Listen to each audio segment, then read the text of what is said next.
सत्संग के वचन। बाणी कबीर साहिब जी। कर नैनो दीदार महल में प्यारा है। इस सत्संग में कबीर साहिब ने शरीर के रूहानी मंडलों के बारे में बयान किया है। कबीर साहिब जी का शब्द है, आप फरमाते हैं कि यह जो शरीर है रूह या आत्मा के रहने का महल है। फिर कहते हैं कि ईश्वर परमेश्वर ब्रह्म पार ब्रह्म खुद खुदा भी इसके अंदर है। बाहर ना किसी को मिला है और ना ही मिलेगा। बाहर क्या है? कागज, पत्थर और पानी। तीर्थों पर पानी है, मूर्तियां पत्थर से बनी हुई हैं और किताबें कागज की हैं। और तो कुछ नहीं, लेकिन जो ग्रंथ पोथियां वेद शास्त्र हैं ये सारे नाम की महिमा करते हैं। किताबों में नाम की महिमा है, उसमें नाम या परमात्मा खुद नहीं। वह तो तुम्हारे अंदर है। वह जब भी मिलेगा अपने अंदर ही मिलेगा, बाहर नहीं। अब कहते हैं कि तुम इस शरीर रूपी महल में दाखिल हो जाओ। तुम्हारा परमात्मा तुम्हारे अंदर है। अंदर आंखों से ऊपर चढ़ो और उसके प्रत्यक्ष दीदार करो। काम क्रोध मद लोभ विसारो, सील संतोष क्षमा सत धारो। अब कहते हैं कि अगर अंदर जाना है, उससे मिलना है, तो पहले अपने दिल को साफ करो और ये चीजें छोड़ दो। यानी सबसे पहले काम छोड़ दो, क्योंकि कामी पुरुष अंदर नहीं जा सकता। काम और नाम की दुश्मनी है। जिस हृदय में काम है वहां नाम असर नहीं करता। नाम हमें ऊंचे रूहानी मंडलों पर ले जाता है, जबकि काम में रूह नीचे गिरती है और क्रोध में रूह फैलती है। इसीलिए हमें क्या करना है? एकाग्रता, कंसंट्रेशन से रूह को समेटकर ऊपर ले जाना है। इसीलिए क्रोध भी छोड़ दो। अगर अहंकार है तो भी रूह अंदर नहीं जा सकती। इसी तरह लोभ और मोह भी छोड़ दो, क्योंकि यह भी रूह के अंदर जाने में रुकावट डालते हैं। फिर क्या करो? काम की जगह शिव से काम लो, क्रोध के बदले क्षमा से काम लो, लोभ के बदले संतोष और मोह के बदले विवेक से काम लेना शुरू कर दो। इसी तरह अहंकार के बदले दीनता अपना लो। दूसरे मायने में आसुरी संपदा छोड़ दो और दैवी संपदा ले लो। यानी जो सहायक शक्तियां हैं उनको ले लो और जो विरोधी शक्तियां हैं उनको छोड़ दो। मद मांस मिथ्या तजी डारो, हो ज्ञान घोड़े असवार भ्रम से न्यारा है। कहते हैं शराब छोड़ दो, मांस छोड़ दो, झूठ बोलना छोड़ दो। इन तीनों को छोड़कर फिर अंदर जाओ। अगर तीनों में से एक भी चीज है तो रूह अंदर नहीं जा सकती। धोती नेति बस्ती पाओ, आसन पदम जुगत से लाओ। आंखों से नीचे नीचे संतों का अपना मार्ग नहीं। आई समझ। यह कबीर साहिब इसीलिए कह रहे हैं कि कोई यह ना कहे कि संत आंखों से ऊपर चले गए, नीचे का उन्हें पता ही नहीं है। दूसरे लफ्जों में वे ऊपर ही नहीं गए। गुरु नानक देव जी और अन्य संतों ने गैर जरूरी समझते हुए नीचे का हाल बयान नहीं किया है, मगर कबीर साहिब ने नीचे और ऊपर दोनों का हाल बयान किया है। याद रखने वाली बात यह है कि आंखों से नीचे के आसन करने वाले महात्मा नीचे रह जाते हैं और उनके सेवक भी नीचे ही रह जाते हैं। अब कबीर साहिब हठ योग के 3 साधनों का वर्णन कर रहे हैं: धोती, वस्ती और नेति। धोती में करीब 3 अंगुल चौड़ा और 8-10 हाथ लंबा मलमल का कपड़ा लेकर पानी में भिगोकर निगल जाते हैं और थोड़ी देर रुकने के बाद वापस बाहर निकाल देते हैं। इससे आंतों की मैल दूर हो जाती है। बस्ती कहो या एनीमा, इसमें नीचे से पानी चढ़ाकर वह खाना जो पाखाना बन चुका है बाहर निकाल देते हैं। अब अंदर कोई मैल नहीं रही। नेति क्या? एक रेशम का डोरा होता है, उस पर मोम लगा लेते हैं। वह नाक के एक सुराख से चढ़ाकर उसका सिरा मुंह के बीच में से निकाल लेते हैं। इससे जो दिमाग की बलगम होती है निकल जाती है। अब योगी प्राणायाम शुरू करते हैं। क्या पूरक, कुंभक और रेचक। पूरक श्वास का भरना, कुंभक ठहराना और रेचक खाली करना है। अब 8 किस्म का कुंभक और 8 ही किस्म का रेचक है। इनका अपना अपना हिसाब होता है और फिर इसे बढ़ाते चले जाते हैं। कई कई घंटे श्वास नहीं लेते। कहते हैं योगी मूल चक्र पर बैठकर पद्मासन लगाकर सांस भरते, ठहराते और खाली करते हैं। पद्मासन यह है: एक पैर उठाकर दूसरे पैर पर और दूसरे पैर को पहले पर रखकर आलथी पालथी मारकर बैठ जाना। फिर तवज्जो, ध्यान कहाँ रखते हैं? मूल चक्र में। मूल चक्र गणेश चक्र को कहते हैं। मूल चक्र या गुदा चक्र 4 दल का कमल है। यहाँ जोगी कलिंग कलिंग का जाप करते हैं। गुदा चक्र का वर्ण रंग लाल है, यानी यहाँ की जो रोशनी है वह लाल है और जो देवता या मालिक है वह गणेश है। जब मूल चक्र को पार कर लो तो रिद्धियां सिद्धियां शक्तियां आ जाती हैं।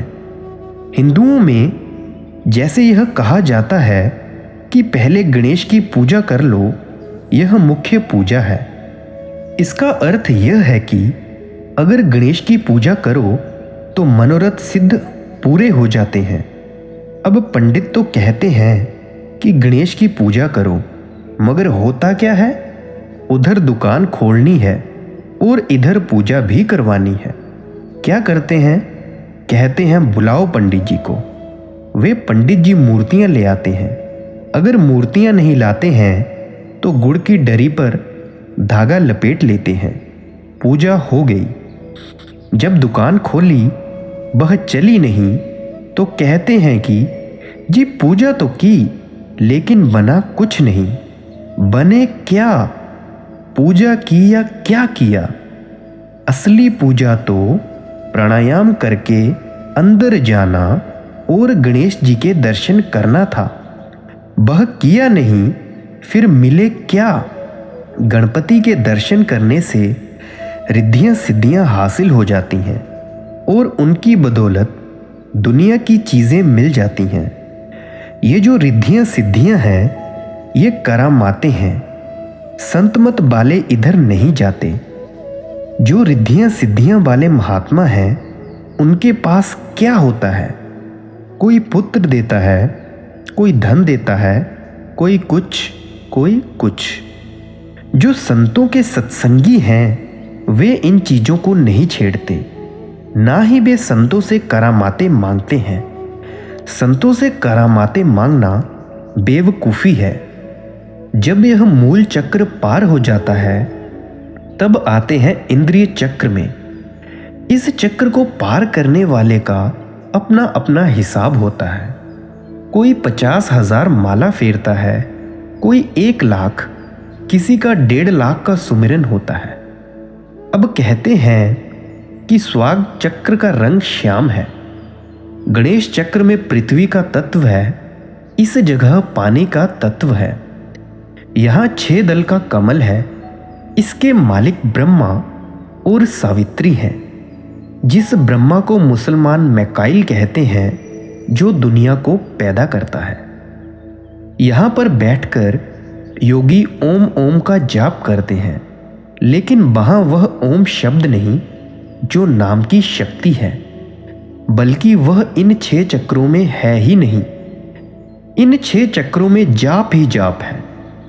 यहाँ पर एक रग है जिसको कुंडलिनी कहते हैं। योगी इसको मेरुदंड, जिसको स्पाइनल कॉर्ड या रीढ़ की हड्डी भी कहते हैं, से जोड़ते हैं। नाभि में 8 दल का कमल है, जिसका प्रकाश हल्का लाल है और उसका मालिक विष्णु है। अब जो लोग कहते हैं कि विष्णु सृष्टि को पालता है, ठीक कहते हैं। इसका मतलब यह है कि जो खाना पेट में जाता है उसका रस निकलकर ताकत बनती है। यहाँ पर नसें होती हैं, कोई नस हाथ की ओर जाती है, कोई कान की ओर, कोई नाक की ओर, कोई आंखों की ओर, कोई किधर कोई किधर। उनके जरिए सारे शरीर को ताकत मिलती है। यह ताकत कहाँ से मिलती है? नाभि से, विष्णु से। सो यह विष्णु हमारी सेवा के लिए है। अगर मुसलमान नहीं पूछते तो क्या वह सेवा नहीं करता? अगर ईसाई नहीं पूछते तो क्या वह सेवा नहीं करता? जरूर करता है। आत्मा यहाँ दोनों आंखों के पीछे बैठी है और यह विष्णु बहुत नीचे बैठा है। यहाँ पर योगी हिरिंग का जाप करते हैं। नाभि का कमल कहाँ से ताकत लेता है? हृदय कमल से। हृदय कमल का मालिक कौन है? शिव और पार्वती। इंसान उल्टा पेड़ है, इसकी जड़ कौन है? दिमाग। आदमी की रूह दिमाग से उतरकर सारे शरीर में फैलती है, फिर अभ्यास द्वारा सिमटकर दिमाग में चली जाती है। नाभि का चक्र शिव और पार्वती से ताकत लेता है। हृदय में 12 दल का कमल है। यह प्राणों का भंडार है। यहाँ का स्वामी शिव है। जिस तरह गणेश पृथ्वी के तत्व का मालिक है और ब्रह्मा पानी के तत्व का मालिक है, इसी तरह शिव प्राणों के भंडार का मालिक है। कहते हैं इस जगह बैठकर योगी सोहंग सोहंग का जाप करते हैं। वेदांती भी सोहंग सोहंग का जाप करते हैं। इसको सोहंग का जाप कहते हैं, यानी ओम और सोहंग का जाप करना।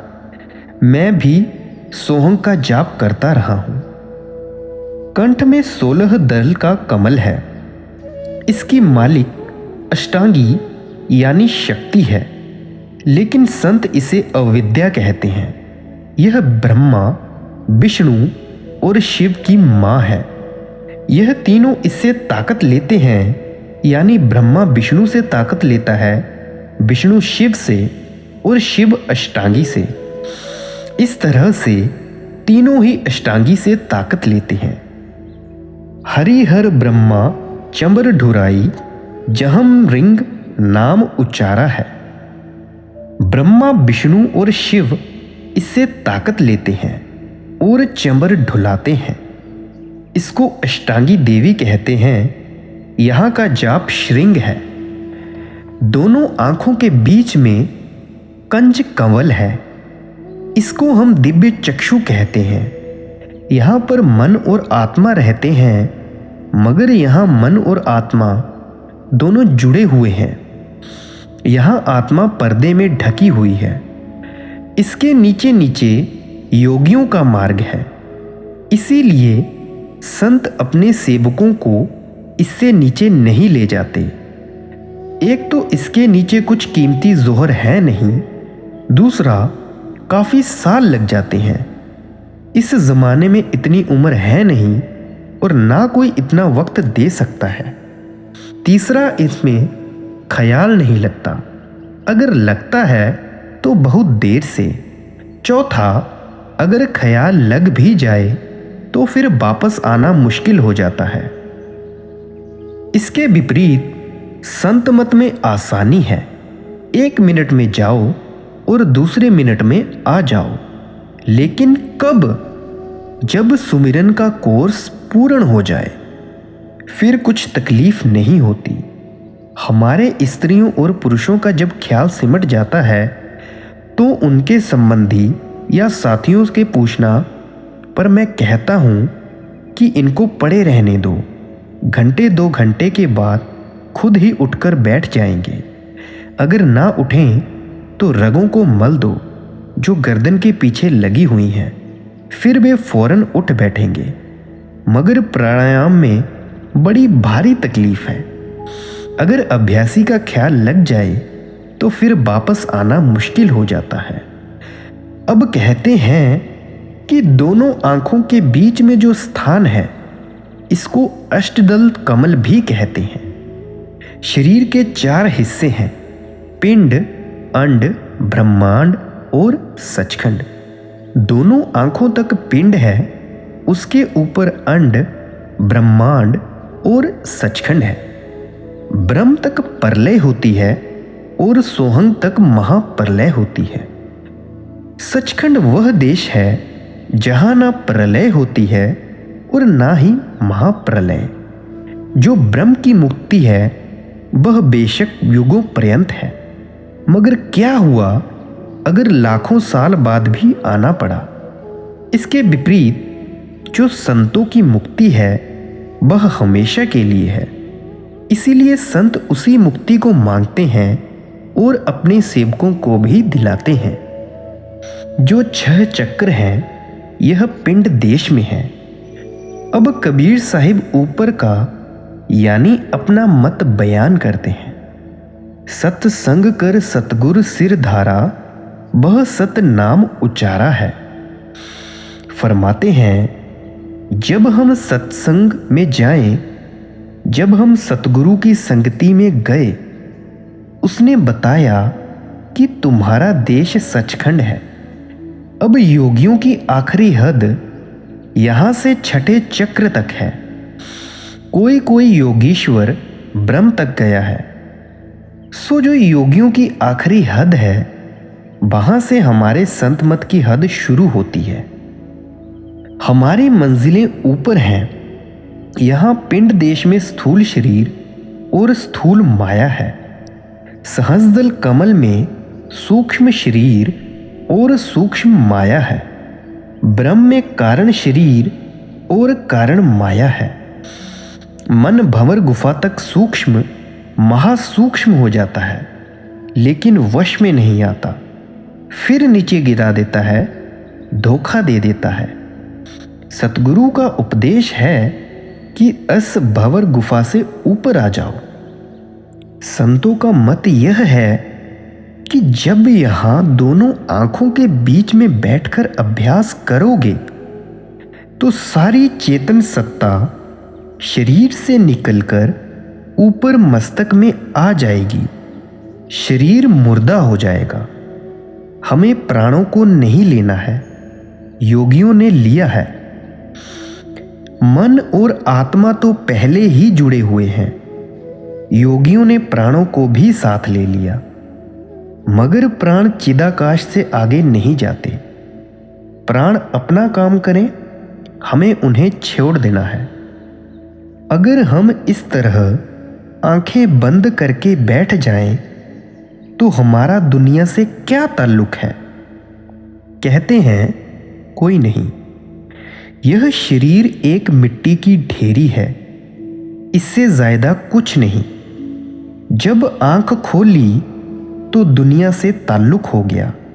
जबान खोली तो बोले, कान खोले तो सुनना पड़ा। अब कहते हैं आंखों की तवज्जह, कानों की तवज्जह और बोलने की तवज्जह, तीनों को काट दो। यानी जो बाहर जाते हैं उनको अंदर ले आओ और अनहद शब्द को सुनो जो सतगुरु बताता है। दोनों तिल एक तार मिलाओ, तब देखो गुलजारा है। ये हमारी दोनों आंखें इस तरह हैं, यानी एक बाईं ओर एक दाईं ओर। जब हम अभ्यास करेंगे, दोनों आंखों की ज्योति तीसरी आंख में आ जाएगी, यानी दोनों आंखों के बीच में मस्तक में, जो मस्तक का भाग है, उस जगह ज्योति आएगी। सुमिरन से सूरत को अंदर ले जाओ, अंदर तीसरी आंख में प्रकाश हो जाएगा। कई असलियत से वे खबर मजहब वाले आंख की रोशनी को देखते हैं। गीता में श्री कृष्ण भगवान जी कहते हैं कि नाक के अग्रभाग को देखो, रोशनी आ जाएगी, लेकिन वह रहनुमाई नहीं करेगी। कई सत्संगियों को अपनी शक्ल दिखाई देती है। मैं कहता हूं खबरदार, उसका ध्यान नहीं करना। वह अपना स्वरूप बहुत रोशनी देता है। जो भी देखता है कह उठता है अहम ब्रह्मास्मि, यानी मैं ब्रह्म हूं, और वहीं रह जाता है। वेदांतियों की हद यहीं तक है। कोई कोई ब्रह्म तक गया मगर कह उठा अहम ब्रह्मास्मि। वेदांत के 3 स्टेशन हैं, नेत्र, हृदय और कंठ। वेदांती तो सूक्ष्म देश सहस्दल कमल में भी नहीं गए, मगर कहते हैं कि हम ब्रह्म हैं, हमारे सिवाय और कुछ नहीं। मिसाल के तौर पर एक मजदूर कहता है कि मैं बादशाह हूं, तो वह बादशाह तो नहीं बन जाता। इसी तरह ब्रह्म कहने से आदमी ब्रह्म तो नहीं हो सकता। जो व्यास, वशिष्ठ जैसे योगीश्वर ज्ञानी हुए हैं, उन लोगों की चढ़ाई थी। आजकल के बहुत से नए वेदांती ना अभ्यास करते हैं ना चढ़ाई, जबानी कह देते हैं हम भी ब्रह्म, तुम भी ब्रह्म, मन को काबू करते नहीं। सो कहते हैं जब दोनों आंखों की रोशनी तीसरी आंख में आएगी, तब अंदर रोशनी पैदा हो जाएगी। संतों की शिक्षा तीसरे तिल से शुरू होती है। चंद सूर एकै घर लाओ, सुषमन सेती ध्यान लगाओ। पहले रोशनी आएगी, फिर सूरज और चंद्रमा आएंगे। इसके आगे क्या है? 3 रास्ते हैं, दायां, बायां और बीच का। बीच का सुषुम्ना का है, जिसके अंदर से सूरत को जाना है। यह सूक्ष्म इशारा दिया गया है, वर्ण तो बहुत लंबा है। यही गुरु नानक देव जी कहते हैं, पूर्व चढ़ै पश्चिम को आवे, रवि शशि दोई इक्तर मिलावे। पश्चिम तेज जो चढ़ै सुमेर, आवे परख दहना कै फेर। सपत पुरिया ऊपर कौलासन, तिथै पार ब्रह्म का आसनु। जिन हीरे रतनी लाल परोई, नानक कहे उदासी सोई। यही अन्य महात्मा कहते हैं कि दायां और बायां रास्ता छोड़ दो, बीच के सुषुम्ना के रास्ते से चलो और जितनी जल्दी हो सके पहुंच जाओ। क्या पता है कब चले, यानी मर जाना है। घंटा शंख सुनो धुन दोई, सहस कंबल दल जगमग होई। जब सतगुरु का ध्यान करते हुए अंदर जाओगे, सूरज चंद्रमा का मंडल पार करोगे, तो ऊपर से 10 किस्म की धुनें आएंगी। उनमें कशिश है। आप उनमें से घंटे और शंख की धुन पकड़ लो। जो सहस्दल कमल है, वहाँ 1000 बाती की बहुत खूबसूरत ज्योत है। बहुत सारे योगी उस ज्योत पर मस्त हुए बैठे हैं। उनका यह आखिरी देश है। ता मद करता निरखो सोई, बंक नाल धंस पारा है। जिनको त्रिलोकीनाथ कहते हैं, यह सहस्दल कमल उनका मुख्यालय यानी हेडक्वार्टर है। राम कृष्ण उसके अवतार हैं।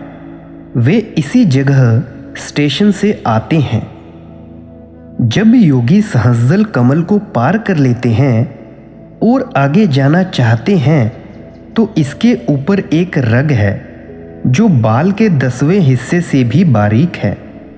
वह एक साइफन है, चाहे उसको सुरंग कह लो। यह ब्रह्म और सहस्रदल कमल के बीच में एक टेढ़ा रास्ता है। उसके अंदर से रूह अपने आप नहीं निकल सकती। जब गुरु नानक देव जी मक्का रुकनुद्दीन के पास गए, उसने सवाल किया कि खुदा कहाँ रहता है, उसका महल किसके जैसा है, महल के कितने दरवाजे हैं, कितने बुर्ज हैं, कितने कंगूरे हैं। वहाँ गुरु नानक देव जी ने जवाब दिया कि खुदा इंसानी वजूद में रहता है। इस महल के 12 बुर्ज हैं, 3 सीधे हाथ के, एक हाथ दूसरा हाथ से कोहनी तक, तीसरा कोहनी से कंधे तक, 3 उल्टे हाथ के, 3 दाईं टांग के, 3 बाईं टांग के। 9 दरवाजे हैं, आंखें, कान, नाक वगैरह और 52 कंगूरे हैं, 20 नाखून और 32 दांत।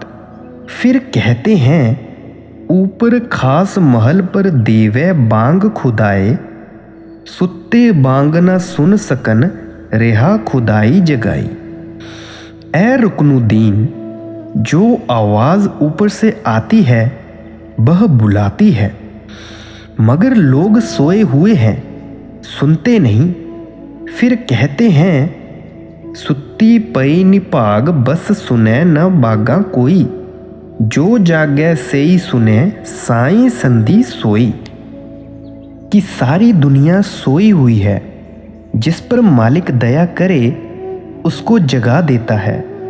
फिर कहते हैं, राह खुदाई बिहावला बालहु 10वें भाई, हाथी जाई न सकनी हो मैं रखे अड़ाई।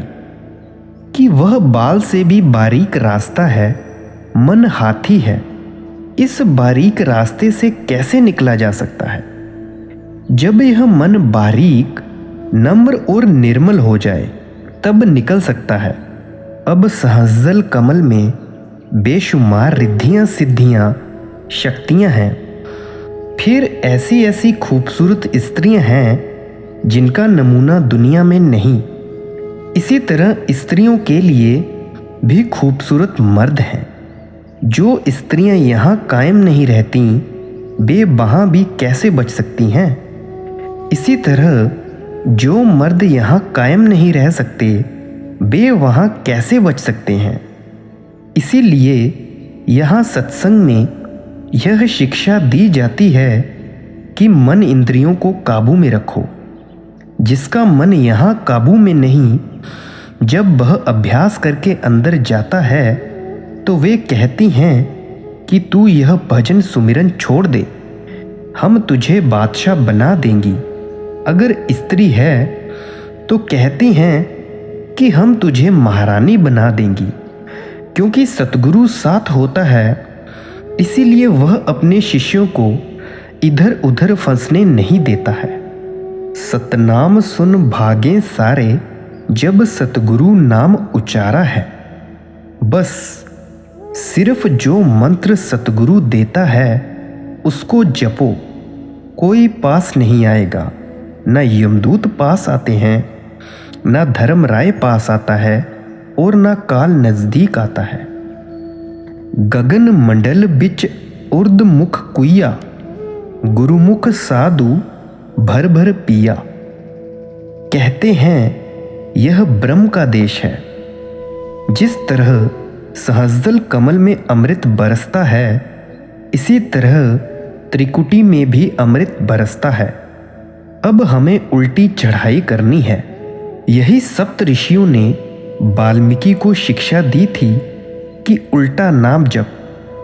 गौस्वामी तुलसीदास जी कहते हैं, उल्टा नामू जपत जगु जाना, वाल्मीकि भय ब्रह्म समाना। कि उल्टा नाम जप कर वाल्मीकि ब्रह्म में पहुंच गया। लोग कहते हैं कि राम राम का उल्टा मरा मरा कहकर ब्रह्म में पहुंच गया। यह गलत है। जब हम ब्रह्म में पहुंच गए, वहां एक उल्टा कुआं है। जिसमें अमृत है।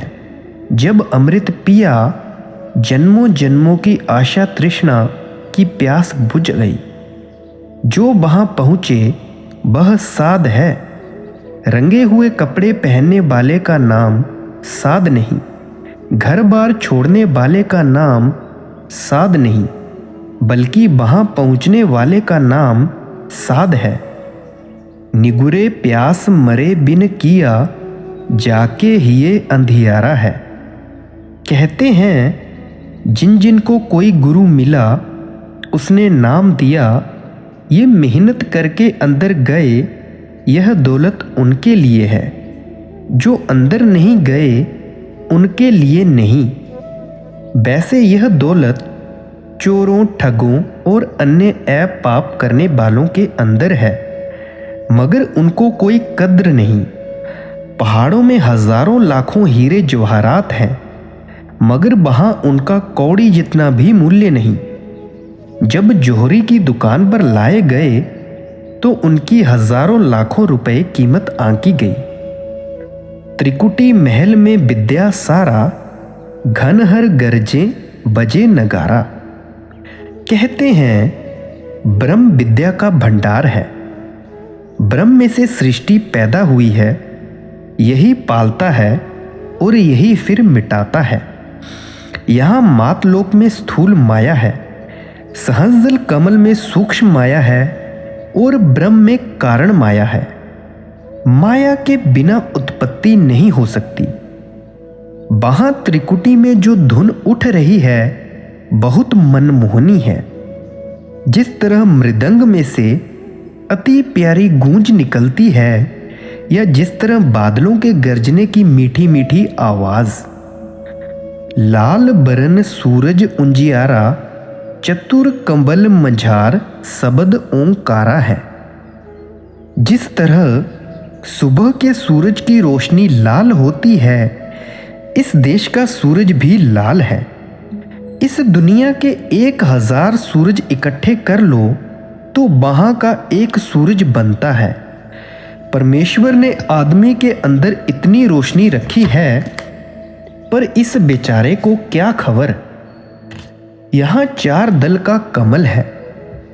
जो 4 वेदों के ऋषियों ने 4 महाकाव्य लिए हैं, वे यहाँ से लिए हैं, मगर वहाँ जबान नहीं, बल्कि वह न लिखी जाने वाली और न बोली जाने वाली धुन है, जो सारी दुनिया को ताकत दे रही है।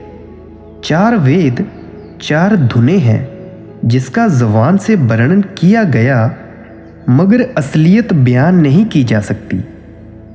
जो अपनी रूह को 9 द्वारों में से निकालकर सहस्र कमल में ले जाए, फिर सहस्र कमल में से निकालकर ब्रह्म के ऊपर यानी पार ब्रह्म में ले जाए, वही साध है।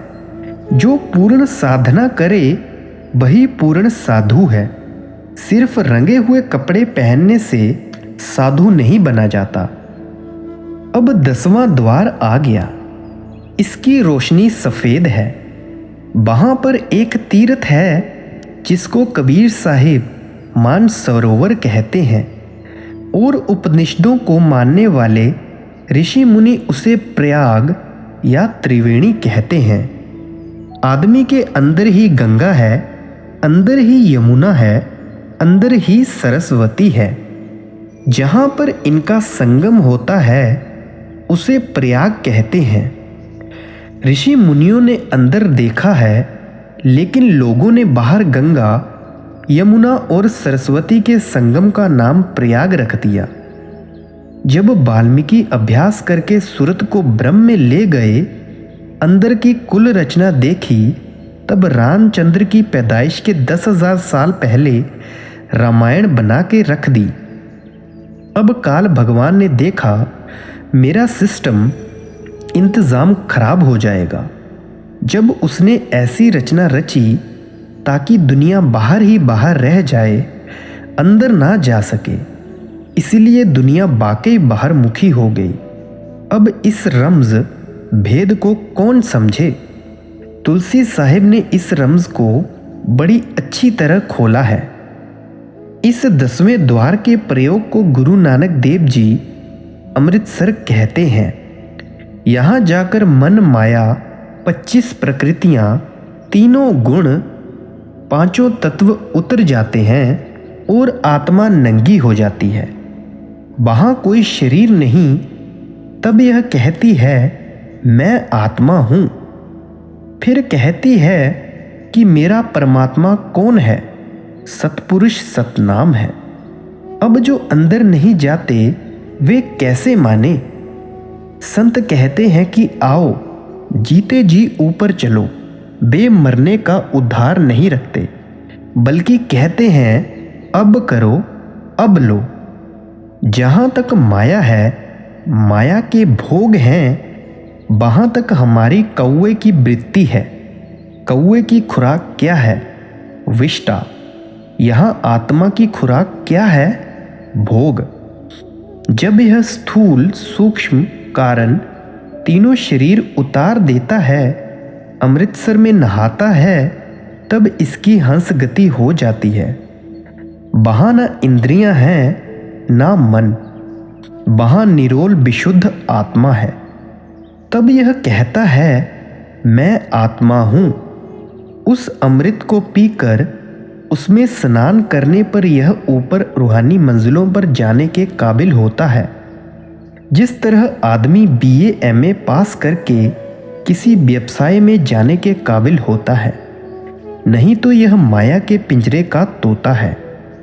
कहते हैं वह किसकी आवाज़ है? फिर खुद ही जवाब देते हैं कि किंगरी और सारंगी की। यही गुरु अमरदास जी कह रहे हैं, इत किंगुरी ध्यान न लागै, जोगी ना सच पलै पाए। जित किंगुरी अनहद बाजै, हर सिउ रह लिब लाए। बिन बजाई किंगुरी बाजै, जोगी सा किंगुरी बजाए। कह नानक मुक्त होबै, जोगी साचे रह समाए। ऐ योगी, ये जो तुम्हारे बाहर के बाजे हैं, ये घंटा 2 घंटे बजा लोगे फिर बंद, मगर उस किंगुरी की धुन जो तुम्हारे अंदर हर वक्त हो रही है, ऊपर चढ़ो और उसको सुनो। यह 6 दल का कमल है। इसका मालिक रारंकार है। इस जगह पहुंचकर आत्मा की अपनी रोशनी 12 सूरज की हो जाती है, मगर 12 सूरज की रोशनी होने के बावजूद आत्मा आगे महाशून्य के मैदान को पार नहीं कर सकती। वहाँ सतगुरु अपनी रोशनी के जरिए रूह को ऊपर ले जाता है। इस जगह का स्वामी रारंकार है। महाशून्य सिंध बिस्मी घाटी, बिन सतगुरु पाबै नहीं बाटी।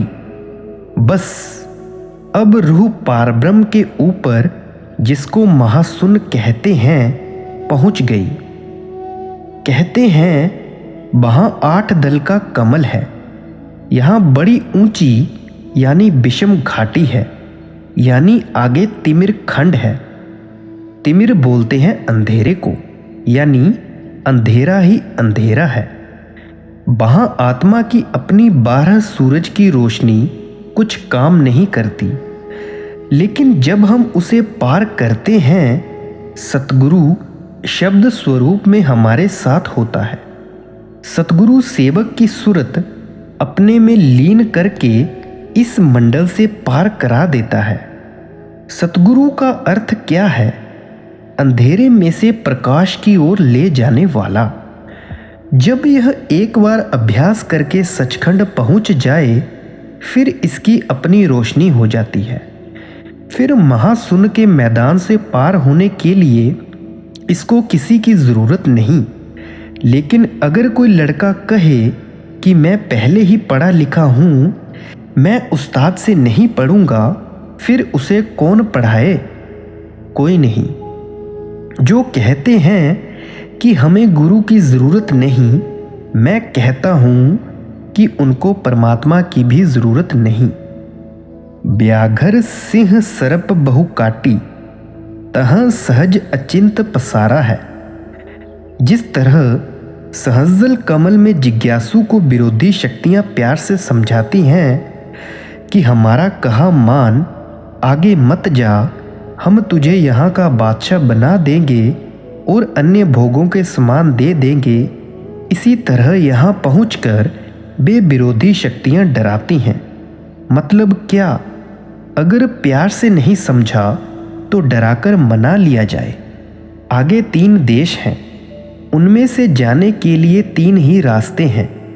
एक तरफ सहज द्वीप है, दूसरी तरफ अचिंत द्वीप। हमें बीच में से जाना है। इस जगह 8 दल का कमल है। दाहिनी तरफ जो अचिंत द्वीप है उसमें 12 दल का कमल है। बाईं तरफ सहज द्वीप है जिसमें अंदर 10 दल का कमल है। जो महात्मा अंदर गए अपनी अपनी वाणी में निशानी देता गया। कबीर साहिब निशानी देते जाते हैं। 5 ब्रह्म पांचों अंड बीनो, 5 ब्रह्म नियच्छर चीनो। कहते हैं महाशून्य के अंदर 5 बड़े बड़े भारी खंड हैं। यह हमारा खंड मृत्यु लोक, उनके सामने कोई चीज नहीं। अंदर बड़े बड़े जबरदस्त खंड हैं। हर एक खंड का अपना अपना ब्रह्म है। वे खंड इस मसाले के नहीं, बल्कि मैं मसाला कुछ और है। हमारा यह खंड मृत्यु लोक उन खंडों के मुकाबले में इस तरह है जिस तरह समुद्र के अंदर एक छोटा सा बाल। 4 मुकाम गुप्त तह कीन्हो, जा मद बंदीवान पुरुष दरबारा है। आगे 4 मुकाम हैं जिन्हें संतों ने अभी तक नहीं खोला। वे देखने से ही ताल्लुक रखते हैं। जो रूहें इन मुकामों में रहती हैं इन्हें बंदीवान कहा गया है। उन्हें यहाँ कोई तकलीफ नहीं सिवाय इसके कि वे ऊपर नहीं जा सकती, मगर उनकी आज़ादी का भी एक जरिया है। जिन जिन रूहों को मृत्यु लोक से संत कमाई करवा कर अपने साथ ले जाते हैं उनके आगे वह महाशून्य की रूहें प्रार्थना करती हैं कि अपने सतगुरु के आगे हमारी सिफारिश करो कि हमें भी ऊपर ले जाएं। वे संत चाहें तो उन रूहों को साथ ले जा सकते हैं। अब जिन रूहों को पार ब्रह्म तक का गुरु मिला वे वहां ही रह गईं, आगे नहीं जा सकी। इसीलिए संत कहते हैं कि पूरा गुरु ढूंढो। अब जिन्हें ब्रह्म तक का गुरु मिला वे ब्रह्म में ही रह गए। सो कहते हैं कि जिस तरह हम रात को लालटेन में अपना काम करते हैं उसी तरह रूहें अपनी अपनी रोशनी से अपना काम करती हैं। उन्हें नाम का आधार है, लेकिन वे सत्पुरुष यानी सतनाम में नहीं जा सकती। 2 पर्वत के संद निहारो, भंवर गुफाते संत पुकारो। आगे 2 पर्वतों के बीच में एक शहर आता है जिसे भंवर गुफा कहते हैं। हंसा करते केल अपारो, तहां गुरन दरबारा है। वह असली सोहंग का देश है। वेदों वाले तो नीचे ही रह जाते हैं और कह देते हैं सोहंग। चिह निस्वत खाक रा वा आलमे पाक। भाव धुर दरगाह की गति से मात लोक की मिट्टी का क्या मुकाबला है। सहस 88 दीप रचाए, हीरे पन्ने लाल जड़ाए। अब कहते हैं वहां 88,000 द्वीप हैं जिनके अंदर वे रूहें रहती हैं जो कि कभी जन्म मरण के अंदर नहीं आई। उन द्वीपों और रूहों की खूबसूरती का हम वर्णन नहीं कर सकते। ज्यादा से ज्यादा हीरे, पन्ने और लालों की मिसाल दे सकते हैं, मगर ये तो जड़ है। इसके विपरीत वह कोई और चीज है। मुरली बजत अखंड सदाए, तह सोहंग झनकारा है। वहां सोहंग की आवाज है, उस स्थान को सोहंग कहते हैं। आई समझ। सोहंग का अर्थ है जो तू है सो मैं हूं। बूंद समुद्र को देखकर कहती है मैं भी उसकी अंश हूँ। वह समुद्र है, मैं बूंद हूँ। इस तरह रूह सत्पुरुष को देखकर कहती है कि मैं सत्पुरुष की अंश हूँ। वहाँ हर वक्त मुरली की धुन जारी है। बस अब आत्मा सोहंग को छोड़कर सचखंड आ गई। इस देश का मालिक सतनाम है। यहाँ सारी उत्पत्ति का ज़हूर आरंभ हुआ है। बूंद समुद्र में जाकर समुद्र बन जाती है। अब सत्पुरुष रूह को अपने पास नहीं रखता, बल्कि आगे अनामी में भेज देता है। सतगुरु का फर्ज आत्मा को सत्पुरुष की गोद में पहुंचाना है। वह देश सचखंड पहले दर्जे का खूबसूरत देश है। वहाँ अपार सुगंध है, अपार खुशी है। मतलब यह कि वह अनंत प्रेम का देश है। उसकी इस मंडल यानी संसार में कोई भी मिसाल नहीं। वहाँ जाने वाले आत्मा की अपनी रोशनी 16 सूरज की है। जब तक 16 सूरज की रोशनी नहीं हो जाती, वह सचखंड में प्रवेश नहीं मिलता। उस दरबार में पूरे 16 सूरज के नूर वाले को ही दाखिल किया जाता है। वहाँ बीन की धुन हो रही है। ब्रह्म तक रचना प्रलय में मिट जाती है और सोहंग तक महाप्रलय में। यह सतनाम का देश है, जहाँ ना प्रलय आती है ना महाप्रलय। जब हम इस देश में पहुँच जाएंगे, वहाँ न जन्म है न मृत्यु, न दुख है न सुख। अब जो सहजल कमल में ही रह गए, वे बेचारे इन लाफानी देश की लीला को क्या समझें। जिन्होंने 10वीं कक्षा पास की है, उन्हें BA MA की क्या खबर। कहते हैं यदि करोड़ों सूरज और करोड़ों चंद्रमा की रोशनी इकट्ठी कर ली जाए तो भी सतपुरुष के एक बाल का मुकाबला नहीं कर सकते। फिर उसका सही अंदाज़ा क्या लगाओगे। अब ये सब परमात्मा ने इंसान के अंदर रखे हुए हैं। देखो यह कितनी कीमती मशीन है, मगर दुनिया को कोई खबर नहीं। आगे अलख लोक है भाई, अलख पुरुष की तह ठकुराई। अरबन सूर रोम सम नाही, ऐसा अलख निहारा है। तापर अगम महल इक साजा, अगम पुरुष साही को राजा। खरबन सूर रोम इक लाजा, ऐसा अगम अपारा है। देह स्वरूप सतगुरु का फर्ज है कि वह आगे साथ होकर शिष्य की आत्मा को सतनाम की गोद में पहुंचाए। आगे सतपुरुष की अपनी ड्यूटी है कि वह उसे अपनी शक्ति देकर अनामी देश में पहुंचाए। अनामी देश सतपुरुष के पास पहुंचाकर सतनाम की ड्यूटी खत्म हो जाती है। बूंद समुद्र में मिलकर समुद्र हो गई। अब जो अनामी देश है, बेअंत है।